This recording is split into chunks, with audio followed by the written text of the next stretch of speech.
Antes de eu falar quem foi a Gertrudes propriamente, né, falar um pouco do como que eu encontrei a Gertrudes, né, como ela aparece na minha trajetória enquanto pesquisadora. É importante ressaltar aqui que durante a graduação eu fui bolsista do grupo PET História, né, que é um grupo de ensino, pesquisa e extensão da Rural. Existe esse programa PET, ele existe em diversas outras universidades, ele é um programa de cunho nacional. O PET História da Rural, especialmente, né, do curso de História, porque ele também, o programa do PET, ele pode ser feito em diversos cursos, né? Então tem PETs também que são multidisciplinares. O PET História da Rural, ele utilizava, né, a partir de análises de registros paroquiais, de batismo, óbito, casamento de livres e escravizados de Itaguaí, né? Então eram livros que compunham tanto a freguesia de Bananal, que atualmente é Seropédica, quanto a freguesia do Ribeirão das Lajes, que hoje é Paracambi, né? E a própria vila ali de Itaguaí. Então são registros muito ricos, né, que trazem muito da estrutura dessas regiões, pensando ali redes de relações de compadrio, perfis desses escravizados, né, porque eram documentos que traziam cor, traziam idade, traziam informações sobre as crianças que eram nascidas, dos padrinhos, enfim, e dos proprietários desses escravizados. E quando eu entrei no programa, eu trabalhava com um livro de batismo de escravos, né, da região, e nesse livro, né, nesse trabalho que a gente fazia era transcrever essas informações e colocar informações em um banco de dados, aparecia recorrentemente o nome da dona Gertrudes enquanto proprietária de escravizados, seja ele padrinhos de escravos que foram batizados ou o do próprio nascido, né? E aí eu via o nome dela o tempo todo, dona Gertrude Maria da Conceição, Gertrude Maria da Conceição, então aquele trabalho que é um pouco técnico e manual, o tempo todo você vai lá e vê o nome, eu já vi o nome dessa senhora. E ela aparecia, e a minha orientadora, ela também era tutora do grupo PET, e aí um dia eu cheguei para ela e falei assim, que curiosa, porque aparece toda hora o nome dessa dona, e aí ela falou assim, ó, isso aí dá um tema de pesquisa. E aí na época eu fui imbuída de toda a minha curiosidade, de querer saber mais quem era a Gertrudes. Inclusive eu desenvolvi uma monografia estudando outras senhoras, né, outras duas senhoras que também apareciam com certa recorrência nos registros.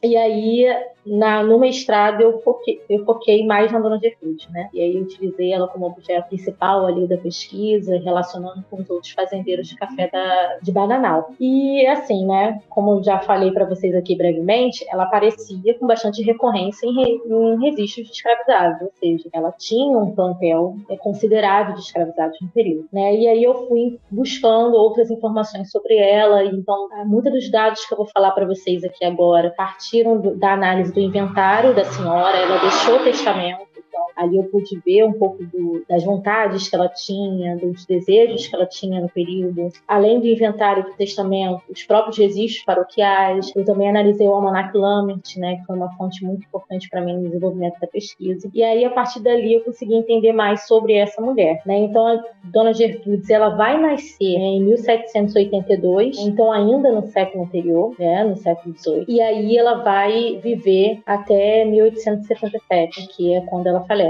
E ela era filha de Maria Rosa e Matias Alves Xavier. Eu tentei procurar mais informações sobre eles, né, sobre os pais dela, para entender se era uma família de certa influência, né, na região, mas eu não consegui encontrar esses dados. E aí parte um pouco dessa dificuldade também da gente desenvolver a pesquisa, que são as lacunas, né, e principalmente quando a gente trabalha com mulheres, né, lacunas sobre as mulheres nos documentos. Nos bastidores eu estava conversando um pouco com o João e a gente estava tocando nesse assunto de pensar, né, que muitas vezes o nome das mulheres não aparece nos documentos, quando aparecem, às vezes está sempre associado ao nome do marido. Então essas lacunas às vezes dificultam a gente conseguir reconstruir algumas trajetórias. E aí é um pouco esse trabalho de quase que de detetive, de você ir ali tentando nas entrelinhas, usando com outras fontes para poder descobrir mais coisas, né? Trabalho de formiguinha.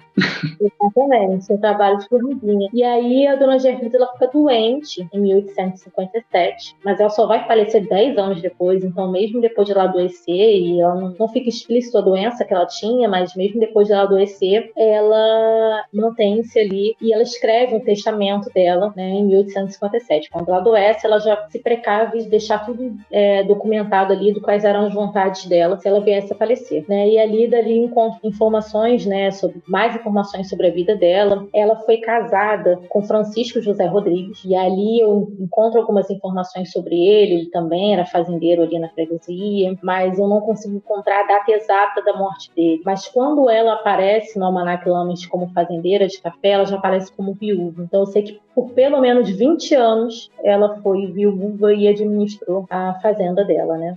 Ela recebeu a libertação dela?